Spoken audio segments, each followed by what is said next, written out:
उपमिति बहुप्रपंच कथा के तीसरे प्रस्ताव के अंदर महामोह उसको समझने का हम प्रयास कर रहे थे। लास्ट क्लास के अंदर मोह के जो अलग अलग तरीके हैं संसारी जीव को पकड़ करके रखने के अंदर उसमें से एक तरीका बहुत सुंदर हम देख रहे थे। राजा, उसको मिलने के लिए एक अघोरी बाबा, जो पूरा वो बाल बाल वगैरह वो अघोरी टाइप का बाबा उनको मिलने के लिए आता है और राजा के पास याचना करता है कि मैं आपके पास दक्षिणा लेने की इरादे से यहाँ पर आया हुआ हूँ। राजा अपने भंडारी जो उसका ट्रेजरर होता है, खजांची, उसको बुलाता है और वो बोलता है कि अपने यहाँ से सोना मोहर लेकर के आओ। ये बाबा का जो पात्र है, जो उसका छोटा सा कुछ टुकड़ा रहेगा, उसको भर दो सोना मोहर से। भंडारी दहती बोला गया, खजांची अंदर अपने भंडारे के अंदर से सोना मोहर लेकर के आया। एक मुट्ठी भर के आया, अंदर डाला, लेकिन पात्र भरा नहीं। एक थाली लेकर के गया, भर करके आया, पात्रे के अंदर डाला, पात्रा भरा नहीं। अपने सेवक के साथ भंडारी के अंदर गया, सारा का सारा सेवकों के हाथ में बड़ा बड़ा थाला दिया, उसमें सोना मोहर भर भर के आया। वो अघोरी बाबा के वो पात्र के अंदर डाला, झोली के अंदर डाला, लेकिन अभी तक वो भरा नहीं। राजा आश्चर्यचकित है, बोलने में बोल तो दिया, लेकिन ये तो कुछ जादुई कुछ चमत्कारी बाबा लगता है, कितना डालने पर भी ये भर नहीं रहा। राजा असमंजस के अंदर आ गया और राजा अभी थोड़ा वो वेट करते हैं भंडारे को, बस बस अभी ऐसा करेंगे तो अपना वो पूरा का पूरा संपत्ति खाली हो जाएगा, वेट। और अघोरी बाबा से पूछते हैं कि आपका ये जो पात्र है, जो ये कटोरा है, वो किस चीज का बना हुआ है कि भर ही नहीं रहा। और बाबा बोलता है, मनुष्य का जो हृदय है उससे ये पात्र बना हुआ है, आप चिंता मत करो राजन, आपका पूरा का पूरा राज्य की संपत्ति आप इसके अंदर डाल दोगे फिर भी ये भरने वाला नहीं है। परिपुण्यम अनाल मेघस्स, मोर, बस ज्यादा, उसका कोई अंत ही नहीं है। इनफ, वहां पर अपन कहते हैं जहां पर मेरी जरूरत पूरी हो जाती है। और सफिशियंट उसको कहा जाता है जहां पर मेरे मन की जरूरत पूरी हो जाती है। मन संतुष्ट हो गया, यानी कि हमारा वो समता का समाधि आ गया। कम से कम साधन के अंदर अगर मैं संतुष्ट हो सकूं, अगर मुझे कम से कम वस्तुओं से संतोष मिल सकता हो, वो सबसे ज्यादा सुखी इंसान। ये हमने लास्ट क्लास में देखा हुआ था। अच्छे से अच्छा बंगला मेरे पास हो तो मैं सुखी बन जाऊं, तो समझ लो कि मुझे शायद अच्छे से अच्छा बंगला मिल भी जाएगा, लेकिन फिर भी सुख नहीं मिलने वाला। मैंने मेरे सुख का जो मापदंड है, उसका जो बैरोमीटर है, उसको मैंने अच्छे बंगले के साथ कंपेयर करके रखा हुआ है। मैं चाहे चक्रवर्ती भी बन जाऊं फिर भी मुझे जो संपत्ति मिलेगी उसमें अगर मैं सुखी हो जाऊंगा, ऐसी कल्पना मैंने करी हुई थी, तो चक्रवर्ती की संपत्ति मिलने के बाद भी मैं सुखी नहीं, देवेंद्र बनने के बाद भी मुझे सुख नहीं मिलने वाला। एकदम सिंपल नॉर्मल अपना 2-3 BHK का घर हो, लेकिन अच्छे से अच्छा महल, उसके अंदर का रहने का अनुभव, अगर वही अनुभूति मुझे 2-3 BHK वाले मेरे घर के अंदर होती हो, मैं सुखी। मैं छोटा 1 रूम किचन वाला घर है, लेकिन अच्छे से अच्छे बंगले के अंदर रहने में जो अनुभूति मिलेगी, अगर वो 1 रूम किचन वाले घर के अंदर मिल रही हो, मैं सुखी। अगर छोटा सा मेरा खोली है भाड़े का, उसके अंदर रहने के बावजूद भी अच्छे से अच्छे बंगले में रहने के बाद जो सुख की अनुभूति आती हो, अगर मुझे वही अनुभूति उस जगह पर मिलती हो भाड़े के घर के अंदर, मैं सबसे ज्यादा सुखी। हमारे प्रॉब्लम ये है कि अपन मोह के अंदर आकर के, विवेक बुद्धि को घुमा करके, पूरा जीवन सिर्फ वस्तुओं के पीछे, संपत्ति को इकट्ठा करने के लिए, साधनों को इकट्ठा करने के लिए अपन भागते रहते हैं। एकदम नॉर्मल कपड़े के अंदर अगर मैंने शेरवानी पहनी हुई हो, ऐसी अगर मुझे फीलिंग आती हो, मैं सुखी। भले मेरे पास टू व्हीलर हो, मेरे पास शायद टू व्हीलर भी नहीं, साइकिल चला करके मैं हर जगह पर जाता हूँ, लेकिन BMW गाड़ी चलाने के बाद जो अनुभूति होती हो, अगर वो साइकिल या वॉकिंग के अंदर मुझे मिल जाती हो, मैं सबसे ज्यादा सुखी। ऐसे एक एक करके मेरे मन के अंदर की ग्रंथियों को भेदने का गुरु भगवंत प्रयत्न करते हैं। और जैसे अपन अगर चिंतन करेंगे ना, तो कुछ कुछ प्रश्न हमारा मन अपने डिफेंस के अंदर खड़ा करेगा, और वो एक एक प्रश्नों को भी गुरु भगवंत ने अपने ग्रंथ के अंदर लिया हुआ है। कोई विचारक का प्रश्न आता है कि इच्छा के लिए अपने को दौड़ना नहीं है। फॉर एग्जाम्पल, अगर मैं पैसे कमाने के लिए पीछे भाग रहा हूं, मैं धंधा नौकरी चाहे कुछ भी करता हूं, लेकिन मेरी इच्छा नहीं है पैसा कमाने की, लेकिन ये तो क्या हुआ ना, पुराने टाइम में कुछ कुछ लोन ऐसा कुछ हमारा कर्ज हो चुका हुआ था। अभी वो कर्ज को कम करने के लिए, कर्ज को मिटाने के लिए, न चाहते हुए भी मुझे गधे की तरह दिन के 10-10 12-12 घंटे भागना पड़ता है। तो इस हालत में करना क्या? तो बहुत बार हमारे मन के अंदर की ग्रंथियां जो हमारे ये अनंत भव समुद्र के अंदर घूमने के कारण से ऐसी उल्टी दिशा की बंद हो चुकी हुई होती है कि उसको क्लियर करे बिना धर्म के मार्ग के अंदर आगे बढ़ना शायद स्व और पर दोनों के लिए हानिकारक बन सके। और गुरु को बहुत सुंदर सुंदर उत्तर देते हैं। प्रश्न ये था विचारक का, इच्छा के लिए अपन नहीं दौड़ रहे, मुझे कोई इच्छा नहीं है कि मैं वर्ल्ड टूर जाऊं, मैं ये करूं, मैं वो करूं, लेकिन कोई कुछ कारण सर ऐसा पहले एक बड़ा सा कर्ज मैंने ले लिया हुआ था जो मैं पूरा नहीं कर पाया, और अभी बाकी का पूरा जीवन में वो कर्ज को कंप्लीट नील आउट करने के लिए भाग रहा हूं, तो इस स्थिति के अंदर क्या करना। और गुरु भगवंत बहुत सुंदर रूपक देते हैं। एक इंसान 50वें फ्लोर पर गया, 50वें फ्लोर से उसने जंप किया नीचे, सुसाइड, और जंप करते हुए नीचे नीचे नीचे आ रहा है, फटाफट आ रहा है, अपन तो स्लो डाउन स्लो मोशन में देखते हैं। 50वीं मंजिले पर वो इंसान खड़ा हुआ था, वो इंसान ने नीचे जंप लगाया, धीमे धीमे करके 38 30 से सॉरी 48 47 45 40th फ्लोर तक वो गिरते गिरते गिरते आया। और अचानक उसने अपने दोस्त को फोन किया कि ऐसा ऐसा हूँ। फोन में बात करते करते 30 माले तक आ गया। यहाँ पर कोई स्टेप्स नहीं है, लिफ्ट भी नहीं है, मैं हवा के अंदर लटक रहा हूँ, कुछ अगर हो सकता है तो हेल्प कर। बात करते करते करते 25वें में माले तक आ गया। फ्रेंड को पहले इसलिए समझ में नहीं आया कि एग्जैक्टली ये बोल क्या रहा है, लेकिन जब स्ट्राइक हुआ कि ये गिर रहा है इंसान और गिरते हुए इस इंसान ने फोन किया हुआ है, वो फ्रेंड कहता है कि बस अभी मैं तेरे को नौकार ही सुना सकता हूँ और कुछ मैं कर नहीं पाऊंगा। परमात्मा का नाम सुन ले, शायद वही एकमात्र ऑप्शन बचा हुआ है, बाकी मैं भी वहां पर पहुंच भी जाऊं अगर उड़ करके, तो भी तुझे बचाने की ताकत मेरे अंदर नहीं। और ये जो हमारा पहले प्रश्न था कि श्रावक को अगर कोई इच्छा के मुताबिक तो भागना नहीं है जीवन के अंदर, लेकिन ऐसा कोई कर्ज वगैरह हो गया हुआ हो और उसको भरपाई करने के लिए, उसको नील आउट करने के लिए भागना पड़े 10 10 12 12 घंटे, तो क्या करना हो। श्राद्ध विधि प्रकरण ग्रंथ के अंदर इसका बहुत सुंदर उपाय उपाय प्राचीन परमर्षि भगवत ने दिया हुआ कि श्रावक को कमाना कितना और लोन कितना लेना। अर्थव्यवस्था, श्रावक को अपने अंदर अपने फैमिली के अपने खुद के जीवन की अर्थव्यवस्था किस प्रकार करनी, तो शाल्मली ग्रंथ नाम के ग्रंथ के अंदर बात आती है। अत्युष्णात सघृताद नात, चार प्रकार का उन्होंने बैरोमीटर दिया हुआ है। अगर ये चार चीज मेरे पास आ जाए, तीन चीज अगर मेरे पास आ जाए तो चौथी चीज मुझे अपने आप मिल जाएगी।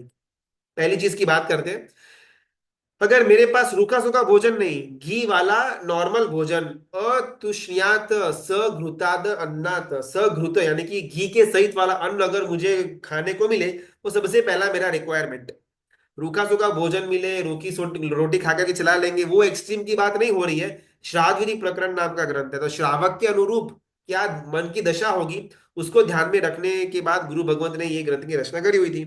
सबसे पहला रिक्वायरमेंट बैरोमीटर, अगर मुझे भोजन के अंदर नॉर्मल घी वाला, घी से लिप्त अगर रोटी मिल जाती हो साथ में, तो वो मेरा पहला कंडीशन पूरा हुआ। सेकंड, अच्छिद्रात श्वेत वासस, मेरे पास कलरिंग कपड़े ना हो, लेकिन सफेद कपड़े अगर मुझे मिल जाए अच्छी क्वालिटी के, तो मेरा सेकेंड रिक्वायरमेंट पूरा हो जाता है।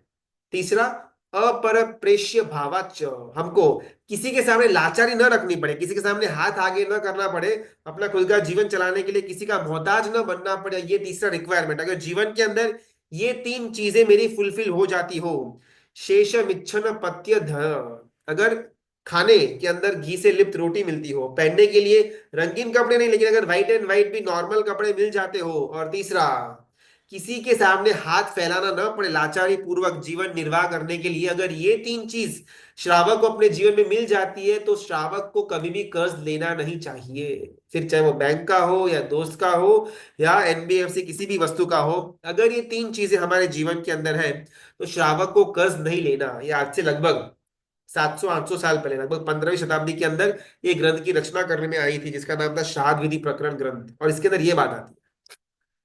इससे ज्यादा शेष विच्छेद पत्यध, इससे ज्यादा इन तीन वस्तुओं से ज्यादा अगर श्रावक इच्छा भी करता है, वो पतन के मार्ग पे आगे बढ़ रहा है। ये उपमिति का वाक्य नहीं, लेकिन श्राद्ध विधि प्रकरण ग्रंथ का वाक्य। हम दुखी है क्योंकि हम निरंतर हमारी भाग चालू है, अनुकूलता कितनी मिली उसी की तरफ हमारी दृष्टि जनरली होती है, किसका कितना बड़ा घर, किसके कितने गहने, किसकी कितनी गाड़ी, किसका कितना बिजनेस, ये वो, इसी के पीछे हमारी दृष्टि होती है। जितनी अनुकूलता मिली, सगवड़ जिसको बोलते हैं, उसी के पीछे हमारी दृष्टि रहती है। गुरु भगवत कहते हैं, लेकिन अगर उस अनुकूलता का जो बिल है, अगर वो हमारे कमर, हमारे कंधों के ऊपर बोझ बन करके पूरा का पूरा जीवन पड़ा रहे, तो वो अनुकूलता को अनुकूलता नहीं लेकिन प्रतिकूलता कहा जाता है। ऊंचे से ऊंचा साधन मिला, ऊंचे से ऊंची लाइफस्टाइल मिली, ऊंचे से ऊंचा हमको जो भी इच्छा थी, वो इच्छा हमारी परिपूर्ण हुई उद्गल के माध्यम से। और अगर उसका बिल, उसका रिटर्न, अगर मेरे कमर, मेरे कंधों के ऊपर बोझ बन करके पड़ा रहे, तो वो अनुकूलता नहीं लेकिन प्रतिकूलता है। कैसे? तो बहुत सुंदर रूपक देते। एक एक मोची, जूता ठीक करने वाला इंसान, वो किसी पेड़ के नीचे बैठा हुआ है, 2 4 6 घंटे उसने अपना बैठे बैठे कुछ मोची का काम किया, और जब उसको इच्छा हुई तब दुकान बंद करके वहीं पर सो गया। 12 12 घंटे ऑफिस में काम करने के बाद भी रात को मनी कंट्रोल और स्टॉक मार्केट के ऐप के ऊपर से हमारा विचार हटता नहीं है। यहाँ पर गुरु भगवत प्रश्न करते हैं, वो मोची की लाइफ बेटर या हमारी लाइफ बेटर? एक रेक, एक केले की लारी चलाने वाला हो, एक सब्जी बेचने की लारी वाला हो, एक ऑटो चलाने वाला, उसको मन में आया कि बस अभी ऑटो चलकर थकान लग रही है, साइड में किधर खड़ा रह जाएगा, पीछे जाकर के पाँव लंबे करके सो जाएगा। हमको 10 10 घंटे काम करने के बाद भी बॉस जब बोले कि हाँ अभी आप जा सकते हो, तभी हम घर आ सकते हैं। 10 10 12 12 घंटे मार्केटिंग करने के बाद, धंधे का फैलाव करने के बाद, कस्टमर अगर हमको रात को 10 बजे भी फोन करे, जख मार करके वो फोन उठाना पड़ता है। यहाँ पर गुरु भगवत प्रश्न करते हैं, जितनी जितनी हमने अनुकूलता बढ़ाई, साधन बढ़ाए, सगवड़ हमारी हमारी ज्यादा की, अगर उसका बिल हमको बोझे के समान, स्ट्रेस के समान हमारे कंधे और हमारे कमर के ऊपर लाद करके पूरा जीवन चलना पड़े, उसका नाम अनुकूलता नहीं, उसका नाम प्रतिकूलता कहा जाता है। ये जो हमारी जो रॉन्ग विजन था, विपर्यास दृष्टि जो हमारे अंदर उत्पन्न हो चुकी हुई है, उसी विपर्यास दृष्टि को यहाँ पर गुरु भगवान दूर कर रहे हैं। वो रिक्शा वाला, वो मोची हो, यानी कि यहाँ पर बात ये नहीं हो रही कि अपन सब कुछ धंधा वंधा छोड़ करके वो मोची बन जाए, लेकिन अगर कल का कल कुछ कारण से मेरा धंधा, मेरा नौकरी भी चली भी जाए, फिर भी मेरे मन के अंदर क्षोभ उत्पन्न न हो, उस अवस्था तक गुरु भगवत लेकर के जाना चाहते हैं। वो रिक्शा वाला हो, वो मोची हो, या फिर वो केले की लारी वाला हो, नसीब में उसको चैन की नींद मिल जाती है, नसीब में उसको शांति मिल जाती है, नसीब में उसको निश्चिंतता मिल जाती है। फिर वो रिक्शा वाला हमसे ऊपर की कक्षा का या हमसे नीचे की कक्षा का,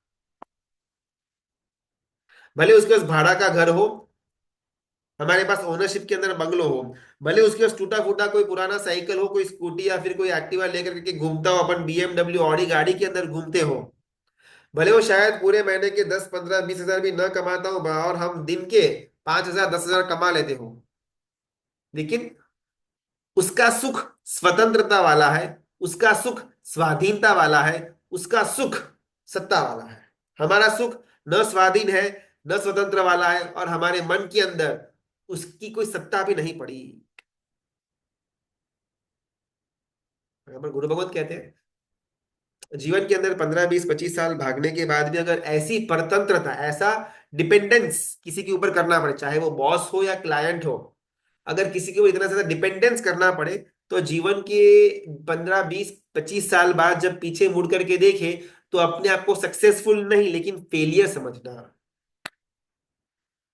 पहले एक आदमी से हमारा दुकान चलता था, और मन में इच्छा की 10 आदमी को लेकर के आगे थोड़ा एक्सपेंड करते हैं। पहले मुंबई के अंदर हमारा धंधा चलता था, और अभी हमने इच्छा की दिल्ली के अंदर हमारी अपनी एक और ब्रांच खोलते हैं। पहले सिर्फ अपन डोमेस्टिक करते थे, और अभी हमने विचार किया कि अभी अपन इंटरनेशनल एक्सपोर्ट भी शुरू कर देते हैं।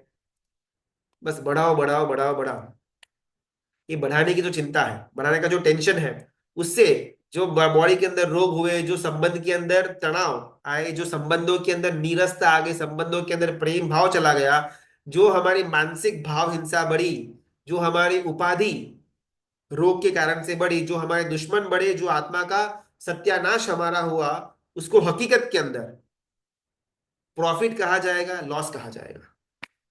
महाभारत के अंदर विदुर धृतराष्ट्र से बहुत सुंदर बात कहते हैं। विदुर यानी कि वो इंसान जो धृतराष्ट्र से जो अंध थे, उनको कमेंट्री के द्वारा युद्ध में क्या हो रहा है वो उनको जान करा देते हैं। तो विदुर कहते हैं, न स क्षयो महाराज, यह क्षयो वृद्धि मां वहेत। अगर दिखने में नुकसान लगता हो, दिखने में लगता हो कि उसने गुमा दिया हुआ है, लेकिन उसके परिणाम के अंदर अगर वृद्धि मिलती हो तो उसको नुकसान नहीं फायदा कहा जाता है। धंधे की शुरुआत के अंदर भले अपने को पैसे डालने पड़े, इन्वेस्टमेंट करना पड़े, उसको लॉस नहीं, उसको इन्वेस्टमेंट कहा जाता है। क्यों? बिकॉज 2 साल 4 साल बाद वो प्रॉफिट लेकर के वापस आने वाला है। देखीती रूप से अगर नुकसान लगे, दिखने में अगर लगे कि कुछ गुमाया हुआ है, लेकिन परिणाम के अंदर अगर वो वृद्धि देती हो वो वस्तु, तो उसको फायदा, नफा, प्रॉफिट कहा जाता है। क्षयः स त्विह मंतव्यो यम लब्ध्वा बहुनाश्येत। जिसको मिलने की, जिसको प्राप्त करने के लिए बहुत कुछ गुमाना पड़े, उसको सही मायने के अंदर क्षय कहा जाता है। 25 करोड़ मिले ऐसा है, लेकिन उसके लिए जीवन के 5 साल देने पड़ेंगे। 5 लाख मिल जाएंगे, लेकिन बस एक 2 3 दिन के लिए हमको ये अर्जेंट काम पूरा करना पड़ेगा। ये 5 करोड़ 25 लाख कमाने के लिए आत्मा के हिंसा के घोर पाप से अपन लाद देते हैं। रिलेशंस के अंदर अपन आगे बढ़ते हैं, धंधा हमारा बढ़ेगा, इस नजरिए से अपन ज्यादा से ज्यादा प्रोफेशनल रिलेशंस बढ़ाना शुरू कर देते हैं, कहीं नेटवर्किंग करना शुरू कर देते हैं, लेकिन उस कारण से परिवारजनों के साथ हमारा रिलेशंस में कोई प्रेम भाव नहीं रहता, प्रेम भाव कम हुआ। ये हमारा प्रॉफिट हुआ, लॉस हुआ। ऊंचे से ऊंचा साधन अगर मुझे मिले और मैं सुखी हूं, तो हकीकत में वो दुख की दशा है। मुझे अगर ऑडी मिलेगी, मुझे अगर बीएमडब्ल्यू मिलेगी, तो ही मैं सुख की अनुभूति कर सकूंगा। अगर मेरे मन में ऐसा विचार है, तो मैं दुख की दशा के अंदर बैठा हुआ हूं। अगर मेरा धंधा ऐसा 2x बढ़ेगा, अगर इन्वेस्टमेंट ऐसे 4x बढ़ेगा, तो ही मुझे सुख मिलेगा, तो एक्चुअल में मैं दुख की दशा के अंदर पैर रख रहा हूं। अगर सस्ती कोई वस्तु हो, कोई एकदम नॉर्मल वस्तु हो, वो अगर मुझे मिल जाए, मुझे कोई बहुत एकदम हाईफाई नहीं चाहिए, एकदम सस्ता टिकाऊ चीप साधन से भी अगर मैं सुख की अनुभूति कर सकता हूं, पहले वाले ऑप्शन से ज्यादा बेटर। अगर वस्तु मुझे नहीं भी मिले, फिर भी मैं सुख की अनुभूति कर सकूं, और भी बेटर सिचुएशन। प्रतिकूल वस्तु मुझे मिले और फिर भी मैं सुखी रह पाऊं, ये सुख की पराकाष्ठा।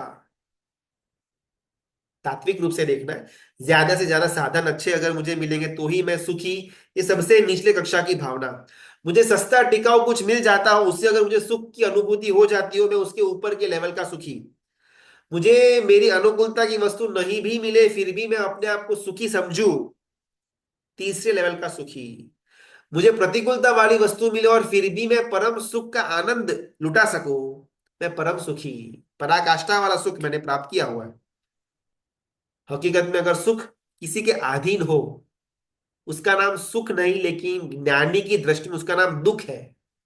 अगर मुझे सुखी होने के लिए, अगर मुझे इंक्रीमेंट मिलेगा तो मैं सुखी, धंधा डबल होगा तो मैं सुखी, घर बड़ा होगा तो मैं सुखी, मुझे ये गाड़ी मिलेगी, मुझे ये सम्मान मिलेगा, मुझे वो पद मिलेगा, तो ही मैं सुखी, अगर मैंने ऐसी धारणा करके रखी हुई है, पराधीनता वाला सुख मैंने रखा हुआ है, तो उसका नाम सुख नहीं, एक्चुअली उसका नाम दुख होता है।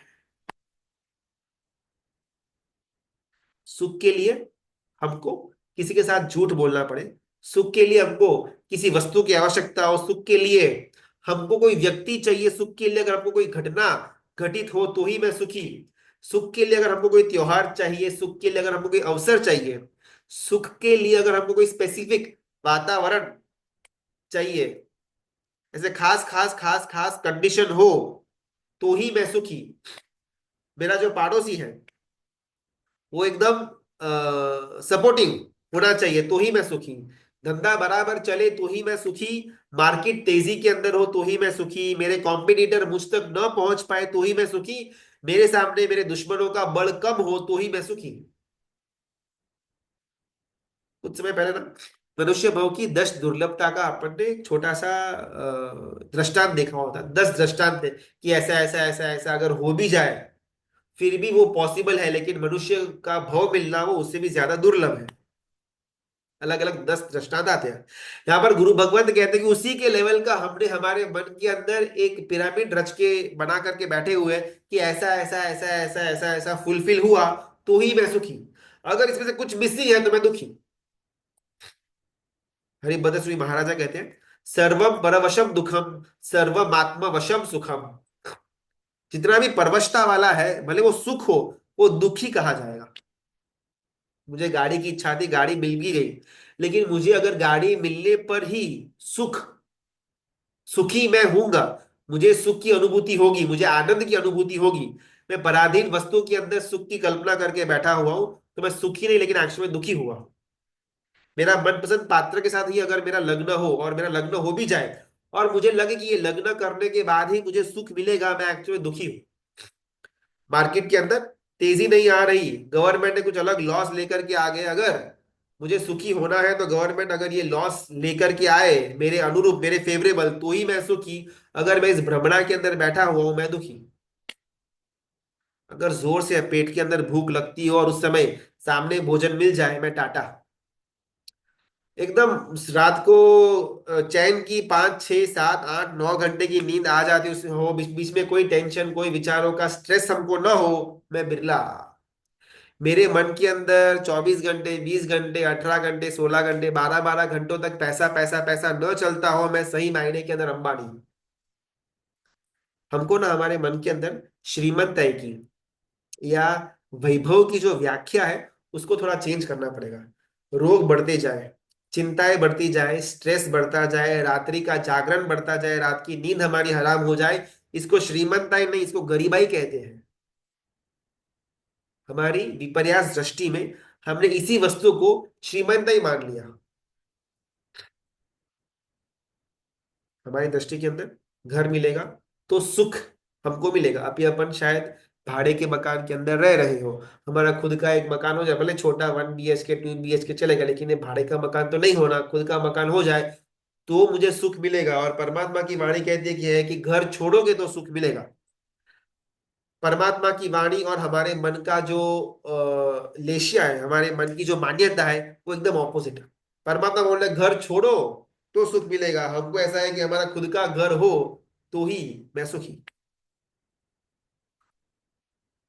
पिता, माता पिता और पुत्र, 3 जने गए हुए, पति पत्नी और लड़का बीच पर घूमने के लिए गए हुए हैं। सुबह को वहां पर पहुंच गए थे, बीच में समंदर में लहरें उठ रही है, उस लहरों को पति और पत्नी बैठ करके आराम से एंजॉय कर रहे हैं। और उनका जो छोटा सा बच्चा था, वो अपने साथ कुछ सामान लेकर के आया हुआ था, मिट्टी का घर वहां पर बना रहा था।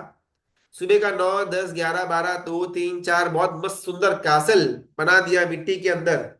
जैसे शाम का संध्या का समय आया, 5 6 बज गए, लहरों का जो फोर्स था और ज्यादा बढ़ना शुरू हो गया, अंधेरे की तरफ क्षितिज में सूर्य जा जा रहा था। माता और पिता ने डिसाइड किया कि अभी बहुत टाइम हो गया, अभी अपन निकलते हैं। तो बच्चे को बुलाता है कि चलो अभी जाने का टाइम हो गया, और बच्चा खुशी खुशी अपने पैरों से अपना वो महल, अपना वो घर, अपना मिट्टी का घर तोड़ करके आगे निकल जाता है। गुरु भगवत यहाँ पर प्रश्न करते हैं कि अगर वो बच्चे जितनी भी समझ हमारे अंदर आ जाए, हमारा कल्याण हो जाए।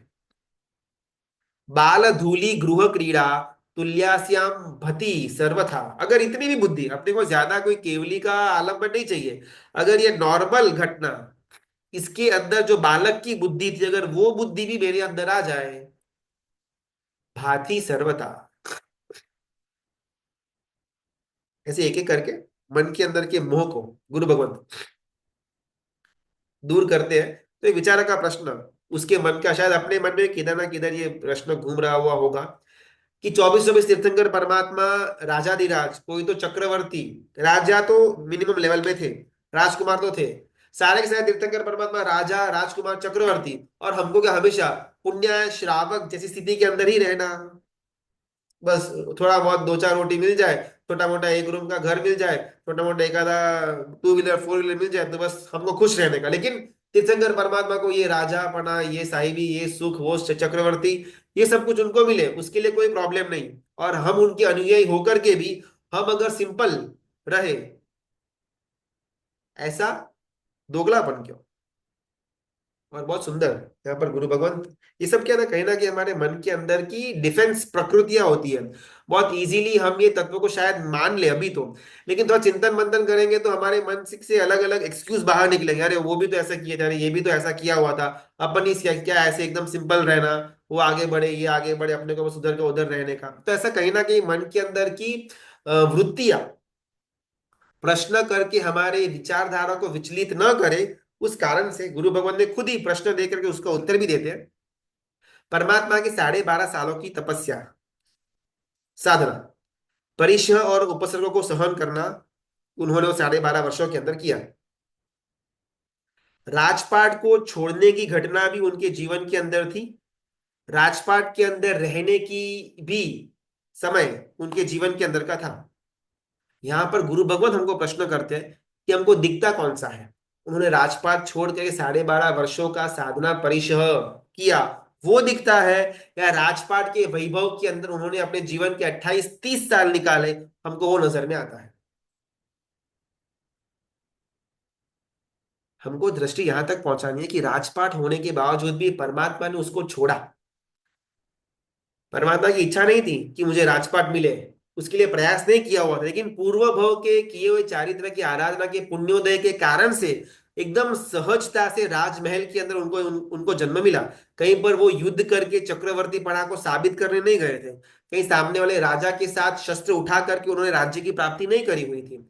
तो कहीं पर भी ये सुख के साधनों की प्राप्ति की इच्छा उनके अंदर नहीं थी। सहजता से पुण्य के उदय से उनको जो मिला, उन्होंने उसमें अपना स्टार्टिंग का बाल्य और राज्य अवस्था उसमें निकाली। राजपाट जो उनको मिला ना, वो पराधीन था, कर्मों के अधीन था, वो उनके खुद के अधीन नहीं था। लेकिन राजपाट को छोड़ना वो स्वाधीन था। किसी ने उनको प्रेशराइज या फोर्स नहीं किया हुआ था कि अभी आपको छोड़ना पड़ेगा। कर्मों ने उनको बांध करके रखा हुआ था राज्य के अंदर। वो पराधीन था, वो स्वाधीनता प्रकट करवा करके उसके बाहर निकले, वैराग्य के पाथ पर निकले। वो दृश्य हमको नजर में आता है, या उनका राजपाट वाला वैभव हमको नजर में आता है। तीर्थंकर परमात्माओं ने राजपाट की प्राप्ति के लिए न युद्ध किए थे, न प्रपंच खेला हुआ था, न डिप्लोमेसी करी हुई थी, न ही साम दाम दंड भेद किया हुआ था, सहज से उनको मिल गया। पितराक स्तोत्र के अंदर कलिकाल सर्वज्ञ इसी प्रश्न को ओपन अप करते हुए, यदा मरुन्नरेन्द्र श्री स्वया नाथोपभुज्यते। परमात्मा, जब आप क्षत्रिय कुल के राजकुमार थे, विनिता नगरी के राजा थे, परमात्मा जब आप हस्तिनापुर के राजा थे, वाराणसी के आप जब राजा थे, तब की घटना उसको एक शब्द चित्र के अंदर वितराग स्तोत्र में रखा गया हुआ है। यत्र तत्र रतिर नाम वीरत्वम तदापितई। और वो राजपाट को भुगतने की दशा के अंदर भी राज सिंहासन के ऊपर हो, शयन खंड के अंदर हो, वसंत ऋतु खिली हुई है, नगर जन के आग्रह से कहीं कोई उद्यान के अंदर जाने का अवसर हुआ, परमात्मा अपने उनके मित्रों के साथ वहां पर पधारते हैं। उद्यान के अंदर 6 की 6 ऋतुओं के पुष्प, फुल बहार, पूर्व बहार में वहां पर खिले हुए हैं। वसंत ऋतु का सौंदर्य वहां पर नृत्य कर रहा हो, कामुक वातावरण वहां पर प्रकट हो चुका हुआ हो, लेकिन फिर भी इन सब वस्तुओं के अंदर भी परमात्मा की मुख मुद्रा के ऊपर स्मित भरा हुआ वैराग्य, उसको शब्दों के रूप में, शब्द चित्र के रूप में वितराग स्तोत्र नाम के ग्रंथ के अंदर गुरु भगवान ने रखा हुआ है। यत्र तत्र रतिर नाम वीरत्वम तदापिते। परमात्मा के पास राजपाट था, परमात्मा के पास वैभव था, उनको लात मार के वो आगल निकल गए, इसके लिए परमात्मा परमात्मा बने, अनंता राजा हो गए, जिन्होंने अपना राज्यकाल पूरा किया, अपने अंतिम समय तक राज्य के अंदर रहे, ऐसे अनंता सम्राट हो गए, राजा हो गए। लेकिन किसी भी वैसे राजा या सम्राट को आज हम याद नहीं करते, परमात्मा को याद इसके लिए कर रहे हैं, राजपाट वैभव मिलने के बाद भी लात मारने के अंदर क्षण भर का भी विचार नहीं किया, इस कारण से परमात्मा को याद किया।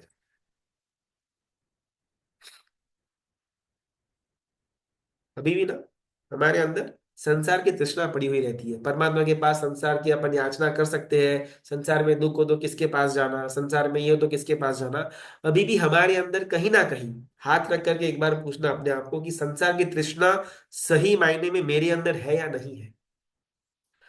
मेरे पास वो 5 लाख, उसका 25 कब हो, 25 लाख का 2 करोड़ कब हो, 2 का 20, 20 का 200 कब हो, क्या ये विचार निरंतर मेरे दिमाग के अंदर नहीं चलते?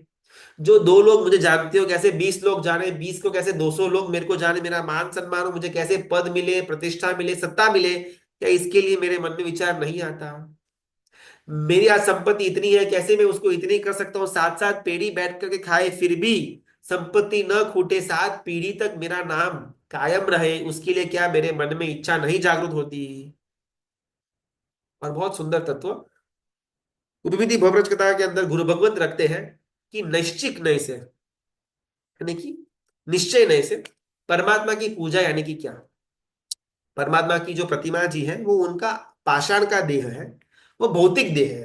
परमात्मा जब जीवन थे तब उनके पास जो औदारिक शरीर था वो भी भौतिक शरीर था, यानी कि पुद्गलों से बना हुआ शरीर था। वैराग्य वो परमात्मा का आध्यात्मिक देह था। संवेग और निर्वेद वो परमात्मा का आध्यात्मिक देह था। त्याग वो परमात्मा का आध्यात्मिक देह था। साधना वो परमात्मा का आध्यात्मिक देह था। आध्यात्मिक देह के लिए जब तक उपादेय बुद्धि प्रकट नहीं होती तब तक निश्चय नहीं से मैंने परमात्मा की पूजा कभी नहीं की। आप इस कॉन्सेप्ट को समझते हैं? एक है परमात्मा की प्रतिमा हो या जीवन परमात्मा विचरण कर रहे हो। परमात्मा की प्रतिमा पाषाण पुद्गल से बनी हुई है। परमात्मा जब जीवंत रूप में विचरण कर रहे थे तब उनका जो शरीर था औदारिक शरीर, पुद्गल से बना हुआ शरीर, चाहे पाषाण का हो या औदारिक पुद्गल का हो, था तो पुद्गल। हमारे मन में विचार जनरली ये होता है कि पूजा कि हम गए परमात्मा का, वहां पर हमने अंग का स्पर्शन किया, थोड़ा बहुत स्तुति स्तवना की, वहां पर हमने थोड़ा बहुत अक्षत रखा, नैवेद्य रखा और अपन बाहर आ गए। हमारे मन में जनरली पूजा का अर्थ यही होता है और व्यवहारिक पूजा इसी को कहा जाता है। लेकिन व्यवहारिक पूजा थी किसके लिए? नैश्चिक पूजा तक पहुंचने के लिए। नैश्चिक पूजा के लिए परमात्मा का नैश्चिक नय हमको चाहिए। वहां पर व्यवहारिक नय या पुद्गल नय नहीं चलेगा। हमको परमात्मा का आध्यात्मिक देह चाहिए। जब तक मुझे मेरे जीवन के अंदर न संवेग, न निर्वेद, न परमात्मा के गुण, न त्याग, न वैराग्य, इसके लिए कहीं पर भी उपादेय की बुद्धि अभी तक मुझे मिला नहीं है। लेकिन ये लेने जैसा है, ये संवेग और निर्वेद प्राप्त करने जैसा है, ये साधना करने जैसी है। ये तप और त्याग के अंदर ही सही मायने में सुख की अनुभूति होती है। ये वैराग्य मोक्ष तक लेकर के जाएगा। इसको उपादेय बुद्धि बोलते हैं कि मुझे ये चाहिए। जब तक ये परमात्मा का जो आध्यात्मिक देह है उसके लिए उपादेय की बुद्धि हमारे अंदर प्रकट नहीं होती, तब तक नैश्चिक नय से हमने कभी भी परमात्मा की पूजा करी ही नहीं। व्यवहारिक नय से किया, 50 साल, 25 साल, जीवन के 80 साल तक हमने परमात्मा की पूजा की, लेकिन वो सिर्फ व्यवहारिक नय से हुआ। निश्चय नय से जीवन में एक भी बार हमने परमात्मा की पूजा नहीं की। जब तक मेरे मन के अंदर परमात्मा का आध्यात्मिक देह के लिए उपादेय बुद्धि प्रकट नहीं होती तब। अपने आप को प्रश्न पूछ करके देखना, आज तक कितनी बार परमात्मा का दर्शन हो, परमात्मा की पूजा हो, उसमें हमने परमात्मा का भौतिक देह से आगे बढ़ करके परमात्मा का जो भौतिक जो आध्यात्मिक देह है वहां तक हमने पहुंचने का विचार भी किया हुआ हो। चलो शायद अपने को इंफॉर्मेशन नहीं थी, ज्ञान नहीं था, ओके। अभी एक हार्ड हिटिंग प्रश्न। अगर परमात्मा का साधना हो, त्याग हो, वैराग्य हो, उनके अनंत गुण हो, अगर उसको अपन आध्यात्मिक देह कहते हैं तो क्या हमको ये सब कुछ उपादेय लगता है? और इसका विपरीत जो संसार है क्या वो हमको हे लगता है? हेय यानी कि छोड़ने लायक, उपादेय यानी कि ग्रहण करने लायक। क्या आप लोगों को त्याग, तपस्या, वैराग्य, संवेग, निर्वेद ये सब कुछ लेने जैसा लगता है? और भी ज्यादा डिफिकल्ट प्रश्न, क्या संसार छोड़ने जैसा लगता है? छोड़े छूटे कब होगा वो बात की बात हो, वो व्यवहार की बात है, शायद अपना बाद में उसके बारे में सोच सकते हैं। लेकिन अभी का अभी क्या हमारे मन के अंदर ये विचार आता है, और ये प्रामाणिकता वाला ऊपर ऊपर वाला विचार नहीं, हृदय के ऊपर हाथ रख करके पूछने जैसा विचार, प्रश्न कि क्या मेरे अंदर संसार की त्याग की भावना है? संसार हे लगता है? परमात्मा का जो आध्यात्मिक देह है क्या हमको वो उपादेय लगता है या रिवर्स है? साधना तप त्याग के अंदर कोई इंटरेस्ट नहीं है, हमको वो हे लगता है। संसार के अंदर के जो भौतिक विषय है, जो साधन है, हमको वो उपादेय लगता है। यहाँ पर वितराग स्तोत्र के अंदर गुरु भगवंत परमात्मा का विवेचन कर रहे हैं। गुजराती के अंदर कड़ी है, तम गणेशु मांग वो ए न हमें जानिए। आपके पास क्या मांगना वो हम नहीं जानते हैं। तमे जिनो त्याग करियो एज हमें मांगिए। आपने जिसका त्याग किया उसी को अपन मांग रहे हैं। शांतनाथ परमात्मा, कुंतनाथ परमात्मा और अरनाथ परमात्मा, हर एक तीर्थंकर, ये तीन तीर्थंकर चक्रवर्ती, 1,92,000, 1,92,000 उनकी पत्नियां थी, हर एक सिंगल सिंगल तीर्थंकर परमात्मा की। इतना होने के बाद भी कल्पना करना, बस एक एक विजुअल चित्र अपने दिमाग के अंदर खड़ा करना, इमेजिन करना कि उनकी दीक्षा का दिवस हो।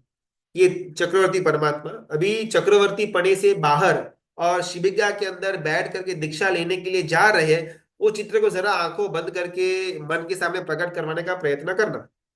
6 खंड का साम्राज्य, नव निधान है उनके पास, 1,92,000 पत्नी। कैसे हुई तो उसका भी विवेचन देते हैं श्लोक के अंदर।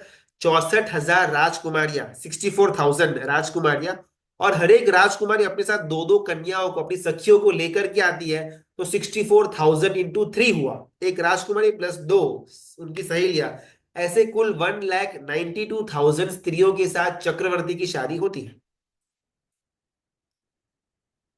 3 करोड़, 3 करोड़ सैनिक चक्रवर्ती के अंदर, 32,000 देशों के स्वामी चक्रवर्ती, 32,000 देशों के जो मुकुटबद्ध राजा होते हैं वो उनके चरणों के अंदर दास बन करके रहते हैं।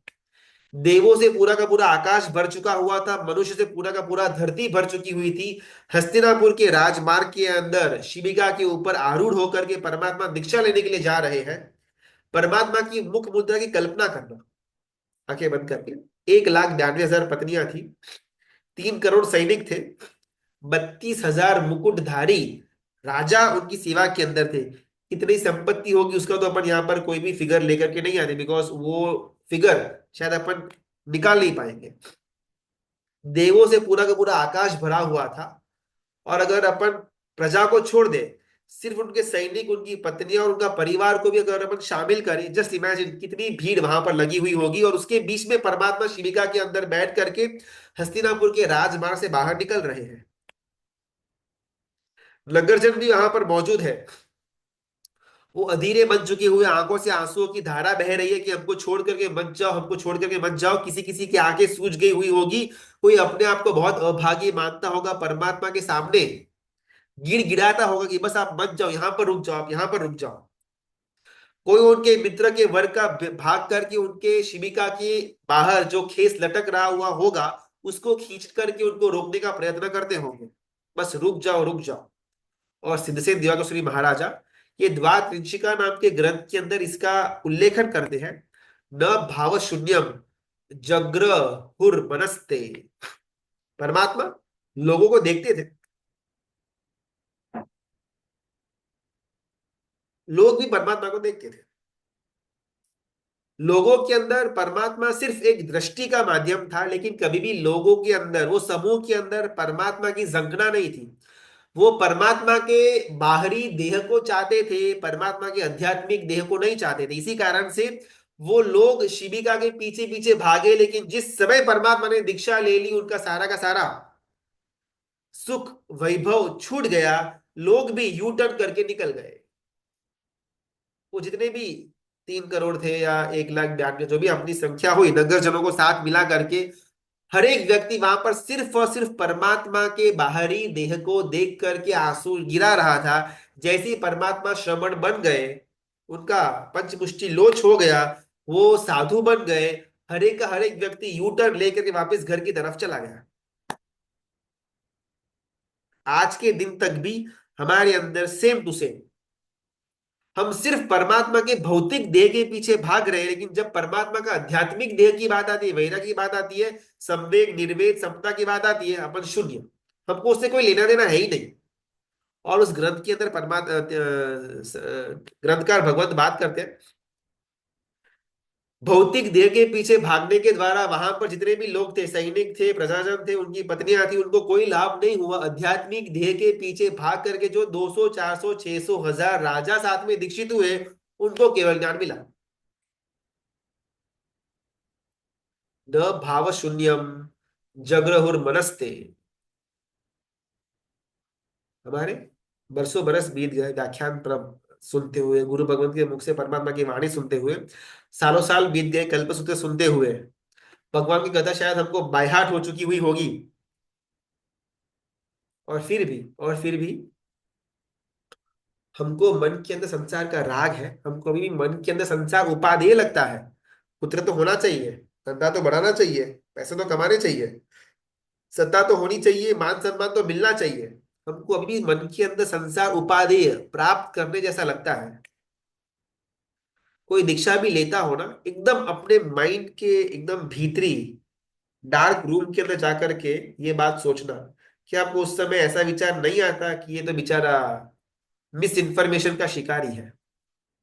8 10 12 15 16 साल की उम्र के अंदर अगर कोई युवान, कोई युवती, कोई बाल्यावस्था के अंदर दीक्षा लेते हो, क्या आपने को मन के अंदर ऐसा विचार नहीं आता कि बेचारे को क्या मालूम किस पथ पर जा रहा है? हमको हमेशा संसार ही उपाधि लगा है। हमको हमेशा वैराग्य और वैराग्य की धारा में आगे बढ़ने वाले हेय ही लगे हैं। वीर परमात्मा, उनका चरित्र आपने शायद परशुराम महापर्व के अंदर बहुत बार सुना हुआ भी होगा। परमात्मा के जन्म के अंदर पूरा का पूरा संघ उपस्थित है। हमारे यहाँ की परशुराम महापर्व की जो रीति है ना, उसका उसके बारे में गुरु भगवान बात करते हैं। जब परमात्मा का जन्म वांचन होता है तीसरे चौथे या पांचवें दिन के अंदर, तब पूरा का पूरा संघ हाजिर है। जब परमात्मा की साधना की बातें सुनने में आती है, उसके अंदर थोड़े कम लोग। जन्म वांचन के अंदर शायद पूरा का पूरा हॉल चकाचक पैक हो जाए, लेकिन उसके एक दिन बाद जब परमात्मा के साधना की परिशह की बात आती है, संख्या थोड़ी कम। प्रश्न महापर्व को पूरा हो जाने के बाद परमात्मा की कथा से जो हमने जाना हुआ है, उसको जीवन के अंदर बिठाने के लिए बाकी का समय जो हमको मिला हुआ है, उसके अंदर अटेंडेंस 0। परमात्मा के जन्म के अंदर इंद्र वगैरह आए, उन्होंने अभिषेक भी किया, उससे इंद्र का मोक्ष नहीं हुआ। परमात्मा की बाल्य अवस्था के अंदर उनके साथ मित्र भी थे, जो साथ में घूमते थे, फिरते थे, गप्पा हंसी मजाक करते थे, लेकिन उन मित्रों का मोक्ष नहीं हुआ। परमात्मा के संसार को बढ़ाने के लिए उनके भाई बोलो, उनके माता बोलो, उनकी पत्नी बोलो, ये सब लोग उनके संसार बढ़ाने का काम कर रहे थे, लेकिन इसमें से किसी का मोक्ष नहीं हुआ। परमात्मा जब दीक्षा लेने के लिए आगे बढ़े, शिविका के अंदर बैठ करके आगे निकले, पूरा का पूरा नगर, हर एक तीर्थंकर परमात्मा के चरित्र में आता है कि वो भाव विभोर होकर के शिविका के पीछे भागता भागता भागता नगर के अंतिम तक पहुंचा। उसमें से किसी का मोक्ष नहीं हुआ। जिन्होंने परमात्मा के साथ दीक्षा ग्रहण की या परमात्मा का आलंबन लेकर के उनके शिष्य बने, उनका मोक्ष हुआ। हमारी कैटेगरी कैसी है ना, वो स्टार्टिंग में वो इंद्र जैसे कि आए, हमने बहुत धामधूम किया, अभिषेक किया, शक्रस्तव किया, हमने परमात्मा को मस्त सुंदर अंगरचना की, बहुत सुंदर, अच्छा है, करके अपन भाग गए। हमने संसार बढ़ाने के लिए परमात्मा से इच्छा की और हम भाग गए।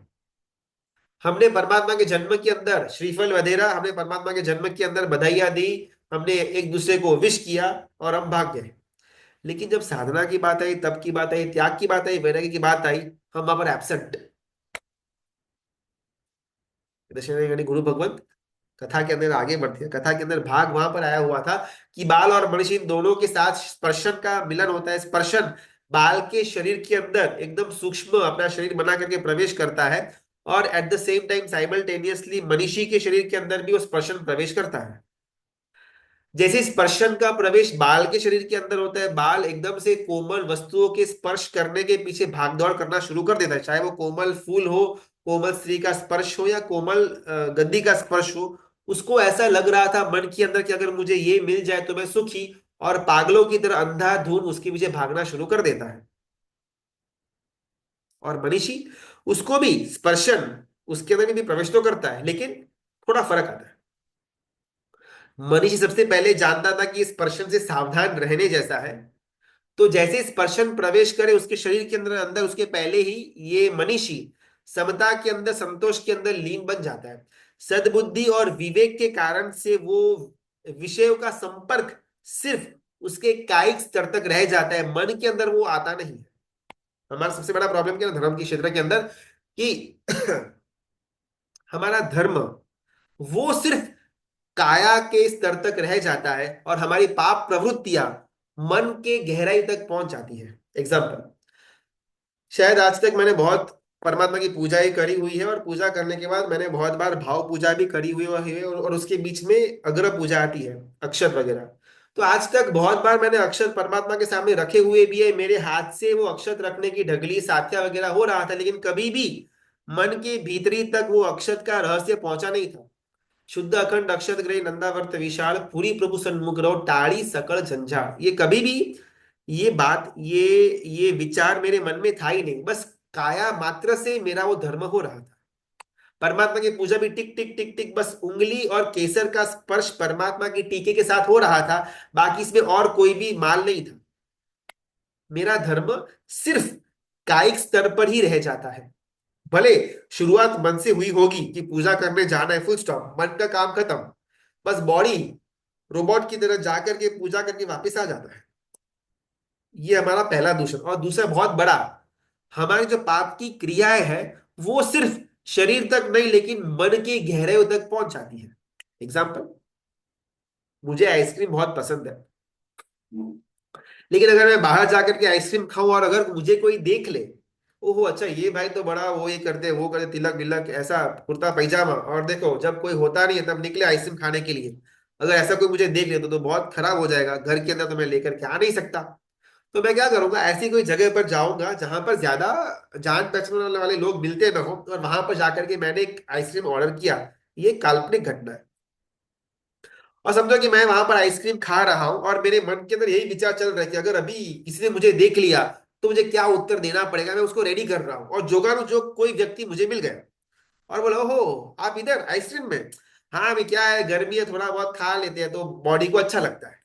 क्या हुआ ना, मुझे आइसक्रीम खाने की इच्छा हुई, मेरे बॉडी के द्वारा आइसक्रीम खाने का पाप हुआ, लेकिन मेरे मन को उसके अंदर इन्वॉल्व होने की कोई भी जरूरत नहीं थी। मेरा मन अभी भी धर्म के अंदर रह सकता था कि ये बिल्कुल गलत है, चाहे कोई देखे या ना देखे, आइसक्रीम खाना गलत है, भले मैं खा रहा हूं वो बात अलग है, लेकिन बिल्कुल भी खाने जैसा है नहीं। ये मेरा धर्म, ये मेरा मन धर्म के अंदर रहेगा, लेकिन बहुत आसानी से मेरा मन भी पाप के अंदर आ जाता है साथ में। कोई ऐसे पूछ लिया, तुरंत से मेरा पक्षपात, हाँ इसमें क्या है, हर हर कोई खाता है, भले अपन रोज नहीं खाते, गर्मी के दिन है, 40-50 डिग्री बाहर है, थोड़ा बहुत आइसक्रीम तो खाना ही पड़ता है वरना बॉडी के अंदर हीट उत्पन्न हो जाती है। पाप की कोई भी क्रिया, सिर्फ छोटा सा था माध्यम खाने का, पैसे कमाने का हो, मूवी देखने का हो, या संसार बढ़ाने की क्रिया हो, हर एक के अंदर हमारे मन का जो के अंदर का जो पक्षपात है, हमेशा पाप के स्थान में जा करके बैठ जाएगा।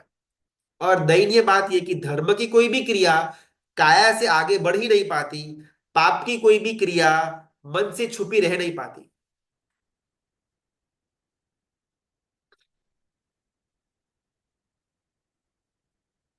यहां पर ये मनीषी जानता था कि विषयों का संपर्क होगा, बिकॉज पर्सन अंदर अंदर उसने एक इच्छा प्रकट करी हुई है, तो न चाहते हुए भी विषयों का संपर्क होगा। लेकिन वो विषयों के संपर्क के अंदर मुझे अपना मन इन्वॉल्व करने की कोई जरूरत नहीं है। अगर मेरे मन के अंदर संतुष्ट समता पड़ी हुई है, चाहे विषयों का संपर्क हो कर्म के उदय के कारण से, लेकिन अगर उसमें मैं राग और द्वेष नहीं करता, मुझे सुख मिलता रहेगा। हमारी अनंत काल की भूल यही थी, विषयों के संपर्क के अंदर हमारा मन राग और द्वेष कर बैठता है। हाँ ये तो अच्छा है, हाँ ये बुरा है। ये जो हमारे अंदर का जो रति और अरति है, राग और द्वेष है, ये अच्छा ये बुरा, ये जो बुद्धि विषयों के संपर्क के बाद जागृत होती है, उस बुद्धि के कारण से हमारा पाप का बंध होता है। बाकी विषयों के संपर्क हुआ और मन में समता और संतोष टिका रहा, संपर्क विषय का होगा, उसका फिर निकाल भी हो जाएगा, पाप का बंध एब्सोल्युटली जीरो। विषय का संपर्क हुआ और मन में जबरदस्त राग या द्वेष उत्पन्न हुए, हमारा पाप का बंध चालू। ये कॉन्सेप्ट को और भी ज्यादा अगले समय के अंदर, अगले दिन के अंदर अपन समझने का प्रयत्न करेंगे। आज यहाँ पर अपन समय हुआ यहाँ पर रखते हैं, कुछ प्रश्न तो अपन फटाफट ले लेते हैं 10 मिनट के अंदर। वॉइस लो आ रही है क्या? ओके। अच्छा, क्लास के बाद एक विषय के बारे में बात करनी थी और उसी रिलेटेड एक प्रश्न था, अगर समय की अनुकूलता हो तो। हाँ सचिन भाई पूछ सकते हैं, डन। हाँ प्रणाम सर। सर एक्चुअली एक विषय ऐसा है कि एक कल्याण मित्र थे, 3 दिन पहले ही उनका 46 ईयर्स के थे और उनका देहांत हो गया था। अचानक उनको अटैक आया और उनके जो लड़के थे वो कनाडा में पढ़ रहे थे, 3 महीने पहले ही गए थे यहाँ से। तो अभी कुछ थोड़ा आधा घंटा पहले ही कुछ उनके घर पे उनको मिलने गया था। और मतलब सर आज हम शायद उनसे इधर ज्यादा धर्म करते थे रह के, ऐसे मतलब एक प्रैक्टिकल ऐसे, मतलब एक वो बोल रहा हूँ। और बस वो लड़के, उसकी मम्मी ने हमको गेट पे इतना ही बताया कि जब लड़के को खाली एक न्यूज़ बताई कि उसको खाली ऐसा बताया पहले के लिए आईसीयू में, एक्सपायर नहीं, क्योंकि बड़ी जर्नी करनी थी वहां से। तो जैसे उसको पता चला कि मेरे पापा आईसीयू में, तो उसने कुछ रोया नहीं, कुछ नहीं, खाली एक पक्की माला वहाँ पे गिनना चालू किया उसने उसके पापा के लिए। और बाद में वापस थोड़ी नोटिफिकेशन आए, उसने फोन चेक किया एंड उसके फ्रेंड्स ने उसको बता दिया कि आपके पापा तो एक्सपायर हो गए, हमको बहुत बुरा लगा वैसा। तो उसके बाद भी उसने रोया नहीं, वहां से उसने कपड़े चेंज किए और एक धोती केस पहन के एक समाइक ली, और समाइक लेके भी बस अपने शुद्ध भाव में रह के मेरे पापा को सदगति मिली और माला गिनी। तो प्रश्न ये है कि सर इतना, मतलब आज शायद हम इतना धर्म करते हैं, इतना शायद मैं भी नहीं कर सकता, और मतलब अपन टूट जाते हैं। तो वो इतना समाधि कैसे लाना चाहिए, मतलब एक एक खाली एक समझ में नहीं है। बहुत सुंदर। अपन ना एक सत्य करना, बस 2 दिन शायद कल या परसों ही मुझे भी सुनने के अंदर आई हुई थी। एक साधु जी भगवंत, ये आपने जो कथा मतलब जो घटना बोले उसके बहुत पास की घटना, और उसके बाद अपन उसके तात्पर्य तक पहुंचने में प्रयत्न करेंगे। साध्वी जी भगवंत, नाम तो नहीं बोलूंगा, लगभग दीक्षा का 9 या 10 साल का पर्याय हुआ था, आज से कई साल पहले की बात है। आज तो काफी बड़े पोजीशन पर वो साध्वी जी भगवंत विराजमान है। संयम का 9-10 सालों का पर्याय, और उनको पत्र मिलता है कि उनकी माता का खून हो चुका हुआ है। किस्सा ऐसा था कि उनके घर पर माता और पिता रहते थे, संसारी माता और पिता उनके घर पर रहते थे। और पिता ने अपना एक साथ एक एक राइट हैंड पर्सन था जो रोज उनके घर पर टिफिन लेकर के उनको दे करके जाता था, उनके घर का वो ड्राइवर वगैरह काम काज कुछ करता होगा। तो पिता ने कुछ कारण से वो इंसान को नौकरी से बाहर निकाल दिया हुआ था, कुछ गलत शायद उसने काम किया था, कुछ हेरा फेरी करी हुई थी, तो उसको नौकरी से बाहर निकाल दिया था। लेकिन भूल से वो पिता ने अपने मतलब वाइफ को इन्फॉर्म नहीं किया था कि मैंने इस लड़के को, उस आदमी को नौकरी से बाहर निकाल दिया हुआ है। तो एज पर डेली रूटीन वो आदमी आया दोपहर को टिफिन लेने के लिए अपने घर पर। और वो जो माता थी वो, उसने टिफिन रेडी रखा हुआ था, बिकॉज रूटीन था कि ये टाइम पर टिफिन लेकर के वो ऑफिस जाता है। तो वो आदमी आया, उसने टिफिन रेडी करने को बोला। वो जो आंटी थे, वो जो बहन थे, माता थे, वो टिफिन रेडी कर रहे, और पीछे से इस इंसान ने चाकू रखा, सीधा चाकू आर पार कर दिया। वहां पर ऑन द स्पॉट वो जो बहन थी वो गिरकर वहां पर उनका मृत्यु हो चुका हुआ था। और जब वो घर पर ऊपर आई थी खाना वाना बनाने के लिए, तब नीचे साध्वी जी भगवान को ही मिले हुए थे, और उनको विनंती करी हुई थी कि बस आधे 1 घंटे के अंदर चौबियार हो जाएगा तो मैं फटाफट आ जाती हूँ प्रतिक्रमण करने के लिए। तो आप मेरा वेट करना, आधा घंटा, पौना घंटा, 1 घंटा, 1.5 घंटा हो गया, प्रतिक्रमण करने के लिए आए नहीं। और उनको फोन गया, फोन उठाया नहीं, तो उनके हस्बैंड को फोन किया, हस्बैंड भागे भागे गई घर पर आके, क्या हुआ, क्यों फोन नहीं उठा रहा है। हस्बैंड दरवाजा खोलते हैं और सामने देखा किचन के अंदर उनकी वाइफ की लाश पड़ी हुई है, पूरा खून से भरा हुआ है। अभी ये घटना वो उनके परिवार वालों को जान करनी थी कि भले दीक्षा ले ली हुई है, लेकिन आखिरकार बेटी तो थी, तो उनको एटलीस्ट मालूम तो पड़ना चाहिए कि इसके साथ ऐसा ऐसा ऐसा कुछ हुआ है। और वो जो साध्वी जी भगवंत थे, उन्होंने 4 फुलस्केप पेपर भर कर के उत्तर दिया कि आप लोग मुझे वचन दो कि आप में से कोई भी उस इंसान के लिए एफआईआर तक नहीं करेगा, जिसने खुन्नस में आकर के शायद छोटा मोटा 2-4 हजार या 50,000 या लाख रुपए तक का चोरी भी किया हुआ रहेगा। लेकिन मूल बात यह कि उन्होंने वहां पर, वो इंसान ने खून किया अपनी माता का, और फिर भी इतनी स्पष्टता पूर्वक साध्वी जी भगवत वो पत्र में लिखती है कि मुझे आप सबसे ये वादा चाहिए कि इसके पीछे कोई भी एफआईआर नहीं करेगा। शायद कोई ना कोई मेरी माता का पूर्व भव का कोई ना कोई कर्म उदय में आया था, जिस कारण से उस इंसान की ऐसी बुद्धि आई, ये तो कर्मों से छूटी, ऐसा मानकर कि इस किस्से को समाप्त कर देना। पुलिस और प्रशासन उनको जो करना है वो करे, उसमें अपने को न हेल्प करनी न बाधा लेकर के आने की है, लेकिन हमारे परिवार में से कोई भी एफआईआर नहीं करेगा। पुलिस 4-5 दिनों के अंदर वो खूनी को पकड़ लेती है, उसके पास से जो भी चोरी था सामान वापस दे भी देती है। लेकिन परिवार वचन से बंधा हुआ था, वो चोर के सामने कोई एफआईआर करी भी नहीं। पुलिस ने छोटा मोटा रिमांड में मार पीट करके उस इंसान को छोड़ दिया। बात वही आती है कि अंदर में ये समाधि, अंदर में क्लैरिटी, कि जब अड़ी का समय, जब एकदम पॉइंट का समय आए, जब परीक्षा का समय आए, उस समय भी किस प्रकार हमारे अंतर मन को समतामय रखना हमारा प्रश्न वो है। अपन एक थोड़ा अलग एक एंगल पकड़ते हैं। किसी भी तीर्थंकर परमात्मा का अपन पूर्व भवों का अपन श्रृंखला देखे ना, तो पूर्व के बहुत सारे भवों के अंदर उन्होंने संयम नहीं पाला हुआ होता है, यानी कि सर्ववीरती संयम तो होता है मन के भावों के अंदर। लेकिन आज अपन जिसको दीक्षा कहते हैं, सर्ववीरती कहते हैं, बहुत कम वीर परमात्मा के भव के अंदर देखे तो सिर्फ नंदन राजर्षि के भव के अंदर उन्होंने संयम प्रॉपरली पाला हुआ, तो उसके पहले के एक भी भव के अंदर संयम जीरो। चाहे फिर वो आदिनाथ परमात्मा के 10 भव की बात, 12 भव की बात हो, पार्षद परमात्मा के 10 भव की बात हो, शांतिनाथ परमात्मा के 9 भव की बात हो, उन्होंने जो जिस भव के अंदर तीर्थंकर पद की प्राप्ति की, यानी कि जिस भव में तीर्थंकर बने, उसके एक दो या मैक्सिमम तीन भव तक ही उन्होंने दीक्षा ग्रहण करी हुई थी। उसके पहले किसी भी भव के अंदर दीक्षा का नामो निशान तक नहीं था।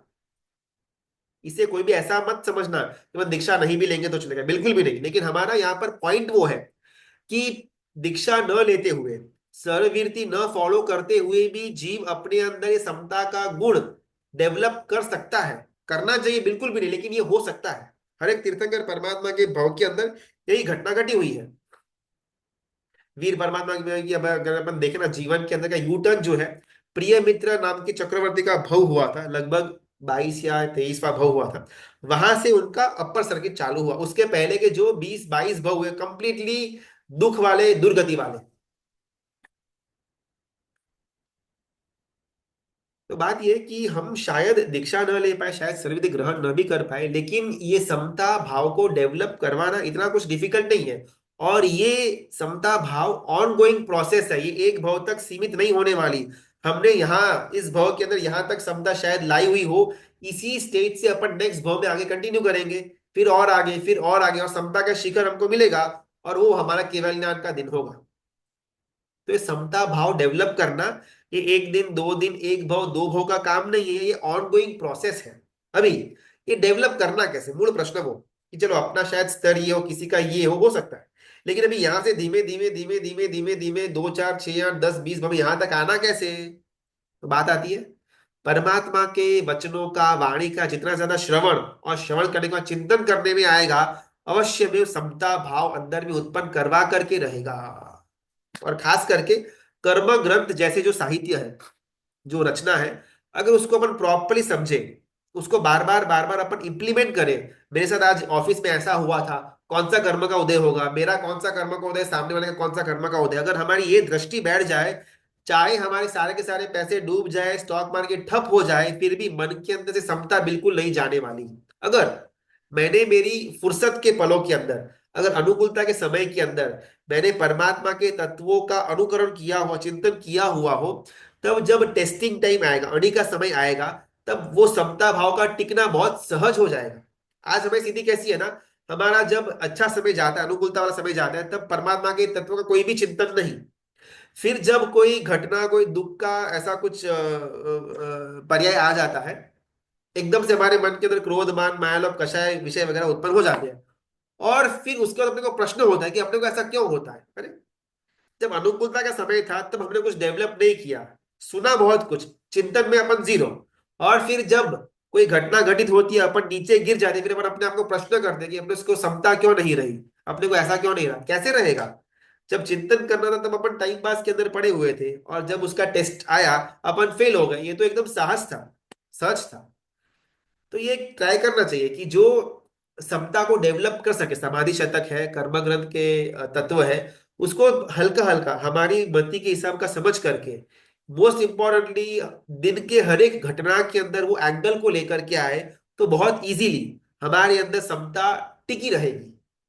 लेकिन ये पुरुषार्थ हमको ऑन गोइंग रखना पड़ेगा। भाई कभी कभार 2 4 6 8 दिन किया, फिर अपन वापस विषयों के सागर के अंदर डूब गए, और फिर समता के बारे में अपन कंप्लेन करें, तो शायद उचित नहीं होगा। संसार में रहीने समता राखी बहुत डिफिकल्ट है। बहुत अच्छा है समता एक्चुअली में ना, धर्म क्रिया जो है ना, वो संसार में रहकर करना अति अति दुष्कर। संयम लेने के बाद तो क्या सहज है, दिन का 5 मिनट स्वाध्याय, बिकॉज कोई कर्तव्य है ही नहीं, कोई संसार के लिए भागदौड़ है ही नहीं, बस आपका और आपका स्वाध्याय। गोचरी अगर लेनी हो तो एक आधा बार 2 दिन में ले लिया, बाकी आगे पीछे की जो संयम की क्रिया थी वो एक आधा 2 घंटे के अंदर पूरी हो गई। मेजोरिटी ऑफ द टाइम सिर्फ स्वाध्याय के अंदर जितना ज्यादा परमात्मा का वाणी, परमात्मा का तत्व मिलेगा, उतनी इजीली समता टिकेगी। अभी संसार के अंदर ये पॉसिबल नहीं है। स्त्रियां है वो उनका कर्तव्य लेकर के बैठी हुई है, पुरुष वो उनका कर्तव्य लेकर के बैठे हुए हैं। अभी उस टाइम के अंदर परमात्मा का तत्वों का श्रवण करना, चिंतन करना बहुत डिफिकल्ट। इसलिए लास्ट वीक हमारा प्रश्न भी अधूरा रह चुका हुआ था कि संसार के अंदर समता से अगर अपन दुखों को सहन करते हैं, तो विपुल मात्रा में कर्मों की निर्जरा होती है, ये हमने बेस रूल सेट किया हुआ था। तो फिर संसार के अंदर रह करके भी हम समता से दुखों को सहन करें, तो बेटर ही है ना ऑप्शन, कंपेयर टू टेकिंग दीक्षा, जहां पर शायद शायद मानसिक तौर पर कष्ट कम है, तो वहां पर समता रखेंगे तो भी कर्मों की निर्जरा अल्प होने वाली है, बिकॉज दुख नहीं है। दुख के दिनों के अंदर अगर अपन समता रखें तो शायद कर्मों की निर्जरा ज्यादा। तो उस एंगल से तो संसार में रह करके भी अपन समता रखने का प्रयत्न करें, वो ज्यादा बेटर ऑप्शन है कंपेयर टू टेकिंग दीक्षा। ये हमारा लास्ट वीक का प्रश्न था। आज शायद अपना समय हो गया तो आज डिस्कशन नहीं कर पाएंगे, लेकिन अगर किसी ने चिंतन किया हुआ हो तो ये याद रखना, कल अपन इस प्रश्न का उत्तर जानेंगे। दीक्षा लेने के बाद समता होगी ही ऐसा पॉसिबल है? बिल्कुल भी नहीं। हमने मेरू जितने ओगे लिए हुए हैं, फिर भी आज हमारे मन के अंदर कोई मुझे चमाटा कोई तमाचा लगा देना तो भी मुझे आग बबूला हो उठूंगा मैं, तो समता है ही नहीं। तो मेरू जितने ओगे लेने के बाद भी आज इतनी छोटी समता भी मेरे अंदर टिकी हुई है नहीं। तो ऐसा कोई रूल नहीं है कि मैंने दीक्षा ले ली तो समता मिलेगी ही मिलेगी, लेकिन चांसेस ज्यादा है। मैं लॉटरी कब जीतूंगा? जब लॉटरी की टिकट लूंगा तब जीतूंगा। लॉटरी की टिकट जीत लेने के बाद जीतने के चांसेस बहुत कम, लेकिन चांसेस है। लेकिन जिसने लॉटरी की टिकट ली ही नहीं है वो तो कभी जीत ही नहीं पाएगा, चांस ही नहीं है, जीरो। परमात्मा के वचन, परमात्मा की वाणी का श्रवण, परमात्मा के तत्वों का चिंतन मंथन जितना जीव ज्यादा करेगा, श्योर शॉट वो जीव को अंदर समता रहेगी ही रहेगी। अभी ये वैराग्य लेने के बाद ये चिंतन श्रवण मंथन हो या वैराग्य लेने से पहले चिंतन मंथन श्रवण हो, चाहे स्टेज कोई भी हो, लेकिन ये चिंतन आवश्यक है। इसीलिए एवरी टाइम अपन स्वाध्याय के बाद ये एक बात रखते हैं कि सिर्फ यहाँ पर सुन करके अपने को सो नहीं जाने का है। 10-15 मिनट जितना भी अपने पास समय हो, इसको वापस वापस मन में चिंतन में लेकर के आने का है। बोल सकते हैं शुद्धज्ञान। हाँ, प्रणाम गुरुजी। गुरुजी, जैसे आपने बोला कि जब जैसा हमारा अनुकूलता का समय हो तब हमको स्वाध्याय करना चाहिए। मतलब कहने का मतलब जो हम लोग अभी मतलब अभी कोई हमारे मतलब कोई प्रॉब्लम नहीं आई हो तब हमने वो उसका जो जो पढ़ा है उसको मतलब घुटना क्या मतलब वही ना, करेक्ट, जो जो पढ़ाई एग्जैक्टली। की उसको वापस याद करना वही क्या? हाँ वही बिल्कुल क्या? बिल्कुल, correct correct correct. For example ना, आज क्या हो ना, ऑफिस के अंदर किसी एम्प्लॉय से कुछ मिस्टेक हो गई और मुझे एकदम से गुस्सा आ गया कि यार ये किसा एकदम बेवकूफ इंसान है, इतनी छोटी बात उसको समझ में नहीं आती। ऐसा मन में विचार आ गया, टू बी ट्रू। लेकिन फिर एकदम से अच्छा अच्छा मेरा वो वाला कर्म कोदे लगता है, हाँ मेरा शायद लाभांतरा है या भोगांतरा का कर्म को उदय लगता है, और सामने वाले का वीर्यांतराय का कर्म को उदय लगता है। तभी वो कर्म के उदय से विवश है, मैं भी कर्म के उदय से विवश हूं, तो चिल्लाना क्यों? ये कोई जितना बड़ा घटना नहीं थी, लेकिन छोटे छोटे अगर पर्याय के अंदर डेली घटनाओं के अंदर भी अगर अपन अलग अलग कर्म ग्रंथ का जितना भी अपने को मालूम हो, जितना भी अपने को चिंतन के अंदर आए, अगर उसमें अपन लीन रहने का प्रयत्न करें, तो कल उठ करके शायद धंधा ठप हो जाए या फिर मेरे पैसे फंस भी जाए, समता का टिकना बहुत पॉसिबल है। लेकिन छोटे छोटे कारणों के अंदर अगर मैं बहुत ज्यादा उत्तेजित हो जाऊं, क्रोधित हो जाऊं, फिर जब कोई बहुत बड़ा घटना मेरे साथ हो, उस समय मैं अपने आप को कंट्रोल कर सकूं, इम्पॉसिबल। तो बात वही थी कि अनुकूलता है ना, कि जब हमको आवश्यक नहीं है कषायों को उत्पन्न करना, उस समय अपन तत्वों की दृष्टि के माध्यम से, तत्वों के चिंतन के माध्यम से समता में रहने का छोटा छोटा छोटा प्रयास करें। तब कोई बड़ी घटना हो, जैसे वो सचित भाई ने बोला किसी का मृत्यु हुआ था और फिर उसके बाद उसके पुत्र के मन की दशा, या साध्वी जी भगवंत को अपनी माता का वो मृत्यु के बाद की घटना जब मालूम पड़ी, वैसी जीवन के अंदर अगर कोई बहुत बड़ी दुर्घटना भी घटित होती हो, उस समय समता के अंदर रहना उतना सहज बन सकता है, प्रोवाइडेड कि पहले के टाइम के अंदर छोटा छोटा घटनाओं के अंदर भी हमने परमात्मा के तत्वों का एंगल पकड़ा हुआ हो तो। जी जी गुरुजी, एक्चुअली मतलब छोटी छोटी घटना में भी जब गलती हो जाती है ना उसके बाद में हमको याद होता है, मतलब आता है।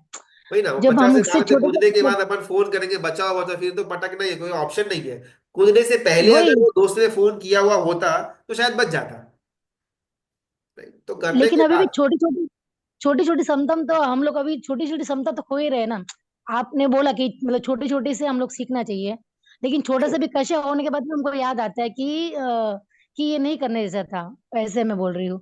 तो फिर हम लोग क्या मतलब क्या पाया, मतलब हम लोग मतलब ठीक है बड़ी बड़े के लिए हम लोग रेडी हो रहे हैं, लेकिन छोटी छोटी भी तो हमारी जा नहीं रही है ना। मतलब ऐसे कहने का मतलब देखो, अ, प्रतिक्रमण छोटी के सी अंदर, अभी सपोज बोले बोलिए। मतलब मतलब छोटा छोटा सा क्रोध तो आ ही जाता है ना गुरु, जैसा बोल रहे हो। करेक्ट करेक्ट, देखो। मतलब सोचते हैं कि मतलब ईर्ष्या नहीं करना चाहिए, सोचते हैं कि नहीं, फिर भी निंदा नहीं करनी चाहिए, फिर भी आ ही जाता है। मतलब कितना रोकते फिर भी वो लोग थोड़ी थोड़ी सी हो ही जाता है। तो ऐसा क्यों ऐसा हो रहा है मतलब ऐसा वापिस ना इतना हमारा, सुनने के बाद में? हाँ, हमारा क्रोध या निंदा या कषाय वो हमारा स्वभाव नहीं, वो हमारा विभाव है। वो हमारा खुद की पहचान नहीं है, लेकिन अनादिकाल से अपन इसी के साथ घूम रहे थे, ये सब दोषों के साथ, निंदा वगैरह के साथ, तो अपने को लगता है कि ये तो बहुत सहज है, छोटा छोटा तो हो ही जाता है, लेकिन एक्चुअल में ये हमारा विभाव दशा है। पॉइंट टू, प्रतिक्रमण के अंदर ना वंदितु में आता है तम निन्ने तम च करियम तम निन्ने तम च करियामि। उसके बाद ना वंदितु का अंतिम गाथाओं के अंदर अपन ऐसा प्रतिज्ञा लेते हैं परमात्मा के समक्ष कि अभी जो मैंने जो निंदा में गरियामी वगैरह किया इतनी बार, ये मुझसे गलत हुआ, अब से मैं ये ट्राई करूंगा कि मैं गलती ना करूं। प्रायश्चित करना वो कि इतना बेटर ऑप्शन नहीं है। कीचड़ में गिर गए, कपड़े धो लिए, साफ कपड़े पहन लिए, ओके, लेकिन फिर वापस साफ कपड़े पहनने के बाद वो आदमी कीचड़ में गिरे, वापस साफ करे, वापस साफ कपड़े पहने, वापस कीचड़ में गिरे, इसको तो मूर्खामी कहा जाता है। हम रोज कषाय करें और फिर रोज कषाय करने के बाद सोचे कि भी नहीं करना था, नहीं करना था, नहीं करना था, अभी वो बुद्धि कषाय करने से पहले क्यों नहीं आती? हमको प्रायश्चित ही ना करना पड़े, कुछ भी कषाय उत्पन्न हो जाने के बाद का जो दुख होता है, वो दुख अपन कषाय करने से पहले क्यों उत्पन्न नहीं कर सकते? अगर ऐसा कर दिया तो ऑटोमेटिक कषाय उत्पन्न होगा ही नहीं। कीचड़ में गिरने के बाद कपड़े साफ करने से बेटर ऑप्शन है कीचड़ में गिरे ही नहीं। ठीक है, 1 2 10 15 20 25 50 बार गिरेगा इंसान, लेकिन जीवन का हर एक दिन इंसान वो कीचड़ के अंदर गिरता रहे और फिर कपड़े साफ करता रहे, ये महामूर्खामी। शायद इमीडिएटली हमारे मन से क्रोध या निंदा या कुथली नहीं जाएगी, ओके, लेकिन धीमे धीमे धीमे उसकी इंटेंसिटी और टाइम तो कम हो सकता है। पहले मुझे विचार आता था, शायद मैं आधा घंटा फोन के अंदर पंचायती करता था, लेकिन अभी मैंने उसको बंद कर दिया, मन के अंदर ही वो विचारों को दबा दिया, दबा दिया, दबा दिया, और एक स्टेज आएगा कि भी मेरे मन के अंदर वो विचार है ही नहीं। हमको वहां तक पहुंचने शायद 5 साल 50 साल लगेगा, लेकिन वो यात्रा शुरू तो करनी पड़ेगी। हम ऐसे ही बैठे रहेंगे कि भाई नहीं होता है, छोटा छोटा तो होता ही रहता है, ये तो चलता है, तो कभी भी हम उस स्टेज तक नहीं पहुंच पाएंगे। और ये मानसिक पुरुषार्थ हमको स्वयं को करना पड़ेगा। परमात्मा का तत्व भी गाइडिंग है, वो गाइडेंस करेगा। Stop, no entry, green light, red light signal की तरह है, लेकिन उस रास्ते पर जाना न जाना, लेफ्ट लेना, राइट लेना, यू टर्न लेना, वो हमारे ऊपर निर्भर है। सिर्फ परमात्मा के तत्व जानने के द्वारा क्या मैं समता के अंदर रहूंगा? बिल्कुल भी नहीं। जब तक मैं वो सिग्नल्स को, वो सिंबल को फॉलो नहीं करूंगा मानसिक रूप में, तब तक समता आना इम्पॉसिबल है। तो मुझे मानसिक तौर पर खुद ही अपनी हेल्प करनी पड़ेगी। परमात्मा के तत्व आलंबन रूप काम करेंगे, लेकिन पूरा का पूरा पुरुषार्थ मुझे खुद को करना पड़ेगा। मेरे अलावा और कोई व्यक्ति ये करने वाला है नहीं मेरे लिए। अगर इतना अपन क्लैरिटी रखेंगे ना, तो शायद छोटा छोटा भी जो अपने को क्रोध या निंदा कुथली हो जाता है, उसे अपना थोड़ा थोड़ा थोड़ा समय और इंटेंसिटी कम होता जाएगा। चलिए, आज जी अपना जी गुरु जी, बहुत हो गया। धन्यवाद। हाँ। परमात्मा की आज्ञा विरुद्ध हाँ। कुछ भी बोला हुआ हो तो इच्छा में सबका बहुत बहुत धन्यवाद, सबका अनुमोदन। और थोड़ा बहुत चिंतन करते हुए कल से एक ट्राई करना। अपने छोटा हमने एक क्रैश कोर्स किया हुआ था कर्म ग्रंथ का, पार्ट 1 और पार्ट 2, 14 प्रणाम। पूरा सारक तक का। तो वो प्रणाम। ट्राई करना कि जीवन का कल एक दिन के लिए जो भी घटना घटे, चाहे घर के अंदर कोई काम वाली बाई आई हुई हो, कुछ उससे कुछ बातचीत हो जाए, ऑफिस में कोई बातचीत हो जाए, अपनी ट्रेन मिस हो जाए, गाड़ी खराब हो जाए, किसी भी वस्तु के अंदर कोई ना कोई कर्म का एंगल लेकर के आने का प्रयत्न करना, और फिर अनुभूति लेना कि क्या वो दिन जब हमने वो कर्म का आलंबन लिया, कर्म ग्रंथ का आलंबन लिया हुआ था, वो दिन क्या समता बेटर थी या वर्स थी। और धीमे धीमे प्रैक्टिस करेंगे तो शायद वो जो सचित भाई ने जिस भाई की बात करी हुई थी, वैसी समता अपने को इस भाव के अंदर भी मिल सकती है। चलिए, मित्रा की आज्ञा विरुद्ध कुछ भी बोला हो तो इच्छा में सबका बहुत बहुत धन्यवाद, अनुमोदना, प्रणाम। प्रणाम सर।